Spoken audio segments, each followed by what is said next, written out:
What crazy ass story do you need to tell? I watched a man's skull crack on a diving board, and what I did next I think saved his life. In high school, I worked as a lifeguard at a country club for a few summers. It was a cushy gig, mostly saying, "Good morning, Mr. So-and-so," and listening to the mumbling about millennials. Over 4th of July weekend, there were more people at the pool than usual, and there was a middle-aged man jumping off diving boards, who I haven't seen before. He was over 6 feet and at least 230 pounds, and was doing gainers off of a low dive board, making big splashes to impress his friend. Well, one particular jump, he got a running start and slipped off the board at the very end. His momentum was already leaning backwards and his head rotated and smacked right into the diving board.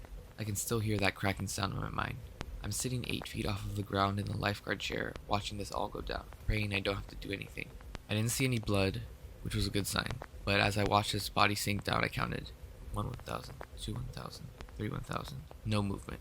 I blew 3 short tweets on the whistle, jumped in with my buoy, and dove down 8 to 9 feet to grab this dude. He was out, just making no movement whatsoever. He was a big guy, but I grabbed him and kicked us both up to the surface. I hoisted him onto the buoy and swam to the edge, where the other guards had a board ready in the water. We strapped him into the board and pivoted him out of the water. I climbed out, took half a second to look around to a half dozen people shocked, and it became clear this was my show. I shouted for someone to call an ambulance. He probably had a neck injury, and the board was designed to not move his head, but he wasn't visibly breathing, so I had to save his life at whatever cost. So I started chest compressions. What they don't tell you about chest compressions is that you are breaking things. You can feel bones and cartilage cracking under your palm. It feels horrible. I still haven't been able to shake that feeling. One round of 30, then I did 2 breaths into his mouth. After 2 breaths, I went back to the chest compression, and after 5 or 6, a little water leaked out of his mouth, like in Follow for the Aftermath.